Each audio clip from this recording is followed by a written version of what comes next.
as of right now, I mean, I'm not going to say that everything's been perfect, but boy, it sure has worked out. You know what I mean? Like, the moments where I thought, God, this is such a waste of time, ended up being some of the best time of my life. I remember, I mean, I used to gig when I was in Louisiana. I used to gig, obviously independent, that's when Songs About Nothing came out, all that good stuff.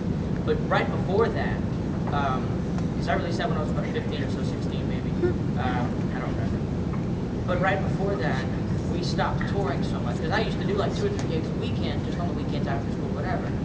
And right before that record came out, my dad said, I want to give you a break so that you know for sure that this is what you want to do. I want to give you, you know, because I told him I wanted to play, you know, but I think he was getting worried that I was sort of just getting wrapped up in it, whatever. Anyway, we took 6 months off, and that was the most miserable 6 months of my life. Then I ended up writing the entire Songs About Nothing record, which was the little independent record that I put out a long time ago. Don't have any in the world, no more exist, but it was kind of just an experiment for me, just to write, just to figure out, learn the studio, get in, and just move off, you know. And that was kind of a time I wrote a lot during that time, so it was good. So yeah, I probably needed to get off the road for a couple of months and just like miss it, you know. But I would never want to do that. I would never want to do that. So yes. Next time you go on tour, would you spend more time in Michigan? Because we travel a very long way to come see you. Because you have a dance recital when you're going to be in Michigan. Yeah, I was gonna say we're in Grand Rapids Saturday. I know. We tried to move it. I wrote the order of our dance studio. Long list of pros and cons, moving the recital day, and we're doing it this day. Good for you. You got your priorities. Okay. All right. I mean, as of right now, we're pretty much booked till the end of the year, and I don't really control the booking anyway. Yes. When and where were you discovered? Discovered? Yeah, like. I don't know. And that's the funny thing. Like that yeah, well there was that one time Ansel, can I introduce you to him? Everyone say hello, this is my manager, Ansel Davis. Hi. Ansel and I met the first couple of trips I took to Nashville. I was introduced to Ansel, and we've been working together and best friends ever since. But he did come down to a show in Lafayette, and that was a pretty big deal, because I told him, like, oh, you got to come to this festival, you know. And I had no record deal, I had nothing, right? And so I think he was thinking it was like going to be like a couple hundred people, because I told him, it's like, man, there's a great crowd at this place. I did it 1 year before that, and I remembered how awesome it was. I told him that there was going to be a big crowd. So he flew down, he goes, you know, this small town festival where there was 10,000 people in the audience. And I think I lucked out timing wise, but it looked great. he was in. But no, I don't know if there was necessarily like a discover kind of thing. Like I can't say like that one gig wasn't all. You know, we met several times. I walked into his office, you know, every month or so with new songs. After that, he just said, you know, here's some new stuff I've been working on. Help me steer this for me, you know. And there's rarely ever a sort of discovery thing. It was a lot of people, if I'm honest. It was a lot of people introduced me to this person, who introduced me to this person, who introduced me to this person, who introduced me to this person. You know what I mean? It's a lot of that. And that happened over a course of 3 or 4 years before I even moved to Nashville, for sure. So it's networking, big time networking. Yes. Oh, anyway. Have you watched the Kitten video yet? Which one? The one from Minneapolis. The DVD. Huh? The DVD of Kittens. Oh, yeah. Yes. Yeah. Yes. I'm not going to use kittens for campaigns until the next time I use kittens for my campaign. But I'm sure you guys saw we did a lot of videos for the ACM. And by the way, thank you guys so much for voting me into my first ever ACM nomination, because that was huge. Thank you so much. And to those of you who like voting, there's the CMC Video Awards coming up soon. I'm not sure how that works, but I'm pretty sure you can vote for that too. Just throwing it out there. So, yes. What's your favorite song to perform? Favorite song to perform? Somebody's Heartbreak. Somebody's Heartbreak. Totally gonna sing it right now. Definitely Heartbreak. Yeah. That's my favorite. Yes. How often do you get to go home and see your family and months. I mean, we do a good 4 to 5, you know, at least 4 to 5 gigs a week. Typically, if it's not gigs, then it's just like tons of other stuff. So every couple of months, I get to go down. And I mean, my mom and dad live in it, so I see them every time I town.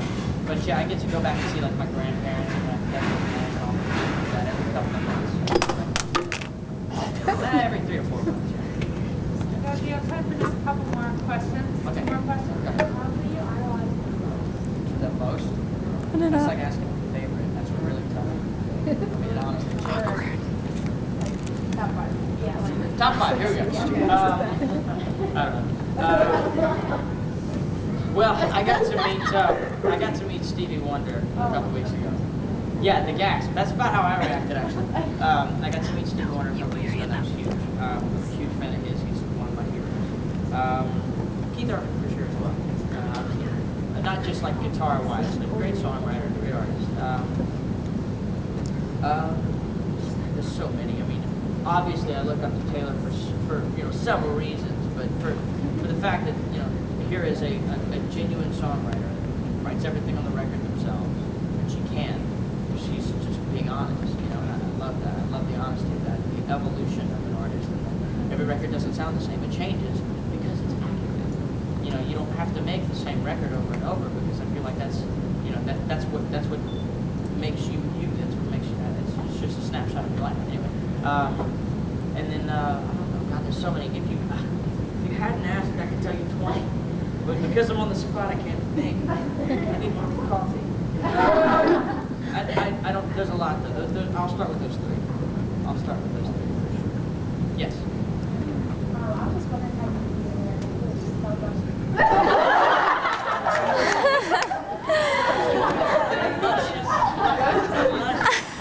so I want that to be a radio code from now on. How he does his hair.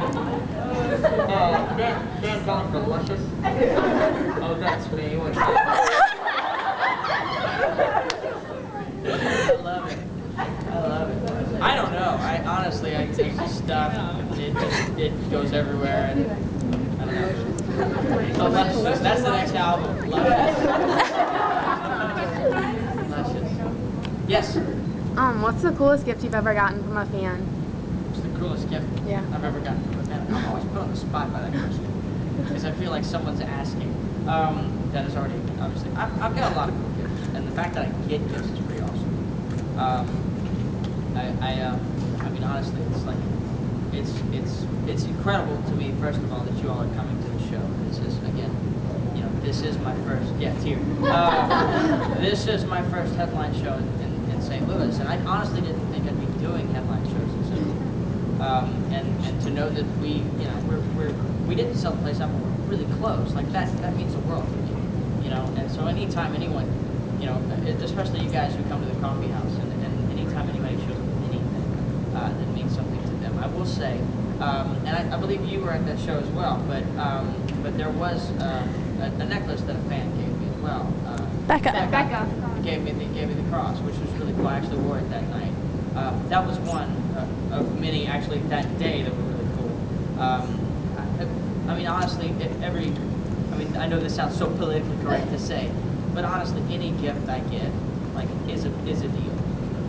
Because that's effort, that's time, that's a thought that just blows me away. For sure. We'll do one more, yeah. Would you ever consider bringing back the cowboy hat? Not with this luscious dude. I had to use it. I had to go there. I don't know. I used to wear it as a kid, actually. Yeah. We'll do one more. Yeah. Go ahead. Thank you. Is it hard for you to actually find a girl that you like really like? Are you worried that she's gonna like? It's not hard to find a girl I really like. It's hard. I mean, I don't know. I stay really busy, you know, and I'm really passionate about what I do, you know. So even in my time off, it's spent working on this, you know. And so I think that's kind of, you know, it's kind of difficult because I don't really take time off. If I'm off, I had 2 weeks off in Nashville a couple of weeks ago. I called my publisher and I said, I want to write again. Why don't you call the writers that we wrote with for this record and book them for those 2 weeks? And I wrote every day, you know. So I devote a lot of time to this, and I think if anything, I'm just hoping to find someone who kind of understands that and is patient because I'm a geek. I'm really impatient. And no, I'm proud of it. Trust me, totally proud of it. But anyway, I'm just digging myself in a hole. Thank you all for your questions.